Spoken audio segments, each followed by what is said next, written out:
parler présent le terme.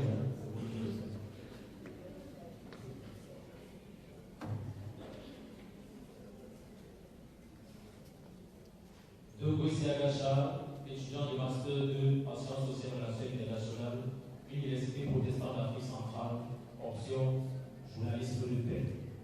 Mon thème, ma présentation porte sur la torture.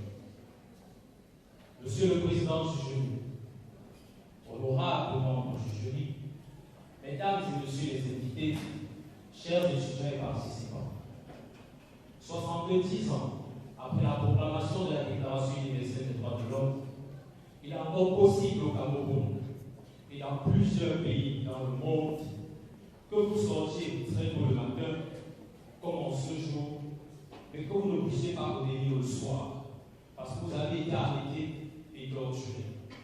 Imaginons pour l'instant que vous pourriez, sous le coup d'une confusion, être enfermé et torturé, au point de perdre vos membres. C'est ce qui est arrivé à Ibrahim Bello, adolescent de 17 ans, qui a été battu, électrisé, démembré et désossé à Obessa. Ou encore à Charles Vondonga, chauffeur de taxi et père de famille, qui a trouvé la mort battu par des éléments de la police. Mais aussi Rochinet Defak, étudiant de 22 ans, comme certains parmi vous et moi, roué par des coups d'un agent de la police universitaire et qui est mort. Ils ont tous perdu ainsi le droit à la vie, le droit à la dignité, qui sont nos droits les plus fondamentaux. Au-delà des frontières, nous pouvons citer ici un cas en France. Un couple a commis en octobre 2018 l'intolérables, l'irréparable, en causant la mort de leur progéniture de 13 mois. L'autopsie révèle que l'enfant était malnutri et qu'il recevait chaque jour sur toutes les parties du corps des décharges électriques. Ses parents ont répondu, il pleurait trop et nous voulions lui donner une bonne éducation.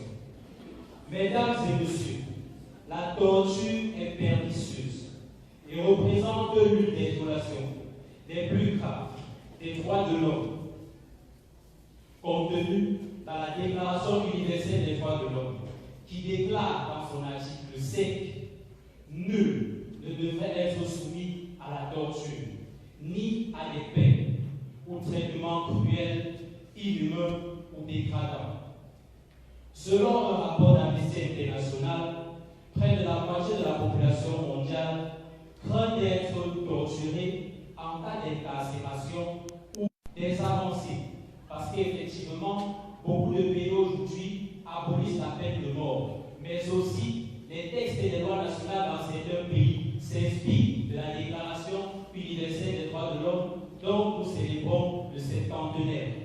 Mais malgré ces avancées significatives, la torture progresse et prospère toujours, car la ratification des textes simplement ne suffit pas s'il n'y a pas une volonté réelle de mettre en œuvre, une volonté ici de nature politique, de mettre en œuvre l'application et de veiller à l'effectivité du respect de ces droits inaliénables.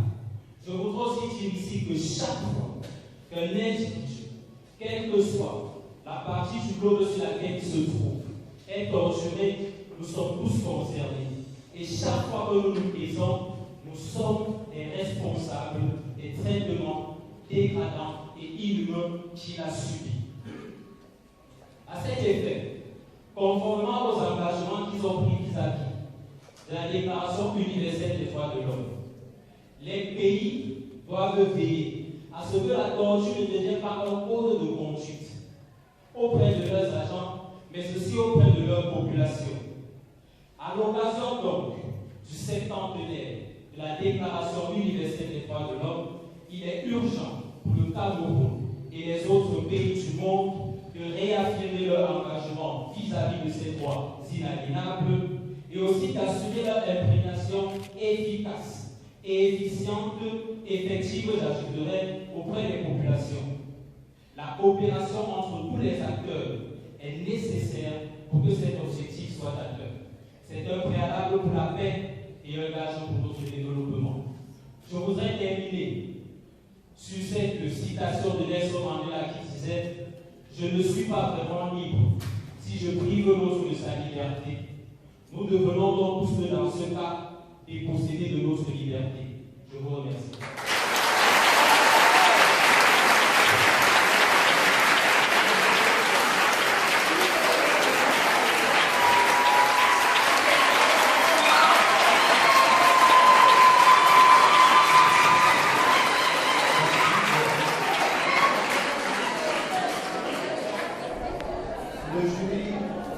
Le jury vous remercie et appelle le candidat numéro 3.